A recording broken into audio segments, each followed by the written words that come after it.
Did you know that a significant number of first-time church visitors decide whether they're going to return or not within the first 10 minutes of their visit?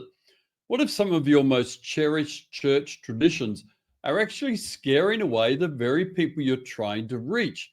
In today's video, I'm going to reveal three common traditions that might be secretly sabotaging your own efforts to grow a healthy church. There's a tension between honoring tradition and regular habits and the way you've done things, and embracing change in order to reach people with the good news of Jesus Christ. I'll be offering practical solutions today as we look at these three traditions and give you some alternatives. So don't want to be critical, want to be helpful today. And these traditions may have been tools that served you well in the past, but maybe not serving the mission right now and actually scaring people away from that significant and important return visit. Well, tradition number one is insider language and terminology, using church-specific jargon, acronyms, theological terms without explanation.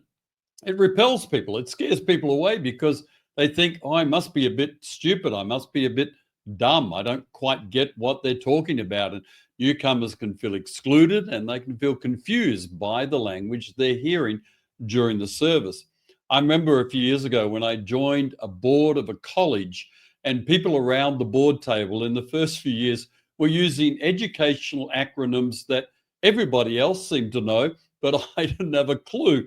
And I was initially like, oh man, am I dumb? Then I just thought, you know what? I think I'll just start asking questions. But the initial impact of localized terminology, acronyms, insider language can really put people off. So what's a few solutions for this tradition that can scare people away?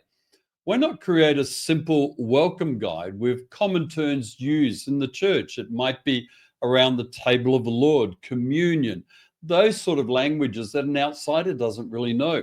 Maybe on your plan of visit page on your website, you could have a list of those common terms with explanations of them to help people prepare for when they come.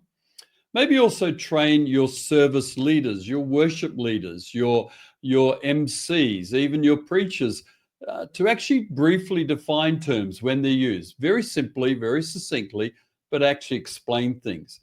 And maybe it's time to audit all your communications through the newcomer eyes and see what it reveals. Tradition number two is the extended greet and meet your neighbor moments that can happen in churches.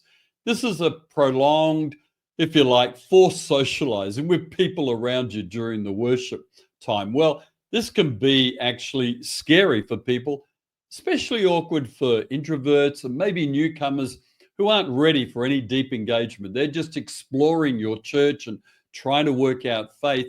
They don't really want to have kind of what sometimes can be meaningless conversations with other people they've just met for the first time. I remember years ago reading a Tom Rainer blog post where his blog post blew up because of all the comments about the meet and greet times. So here's a few solutions. If you're actually addicted to these times, as some churches are, keep them brief. Even put a countdown clock on your screen, 1 minute, 30 seconds. Keep them really brief, and also encourage people, if they'd prefer not to engage in chatting with people, just kind of grab your chair and this will be over in 30 seconds.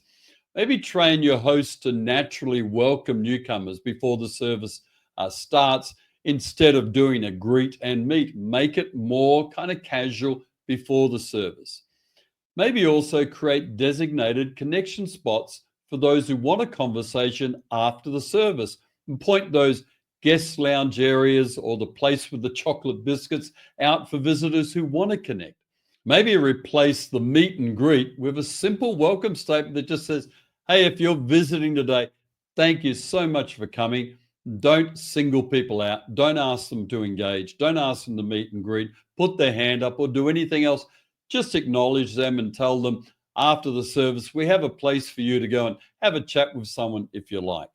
I want to encourage you to check out the Grow a Healthy Church Hub resources. We have an entire resource set apart to help you grow your church. There's a roadmap course that you can go through that talks about all sorts of things that will help you get visitors, but more importantly, get visitors back for that second visit.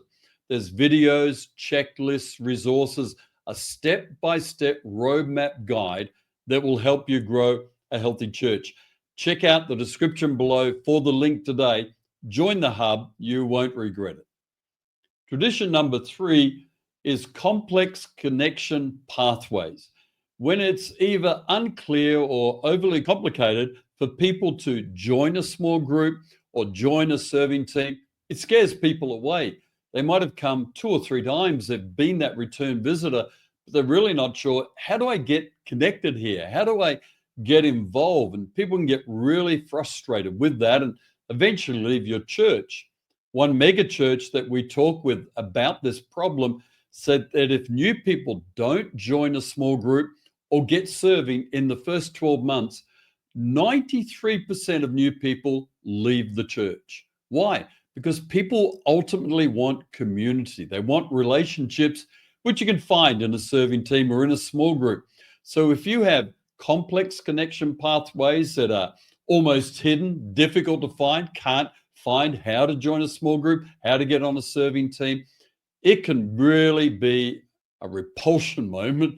People can be repelled by that. So your solutions: create clear, visible next steps, pathways for people on your website, but maybe also in your foyer. You can have a hub, resources if you like. You can borrow the hub name for that, and actually have a place where people can say, I'm really interested in a small group. What do I do next?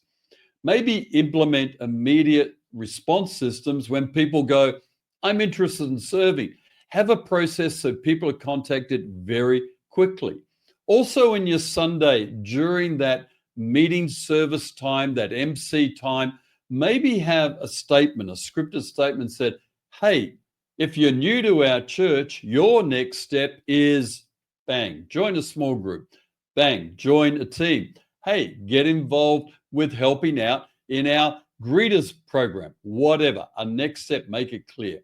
Train your staff and key leaders to outline the pathways in 30 seconds or less. Give them a script. Help them with that script of 30 seconds or less where they can say, you want to join a small group? This is how you do it. 30 seconds, train them to do that. And maybe develop quick start guides for the most common connection points, which are small groups and serving. Even maybe printed handouts for people that you can quickly lay a hand upon and give them to them and say, this is how you join a small group. This is how you get on a team. Well, you may be thinking, John, this sounds all good, but I think my church is kind of really stuck in multiple areas, not just in visitors, but in developing leaders and raising finances. Well, check out this video next. Is your church stuck?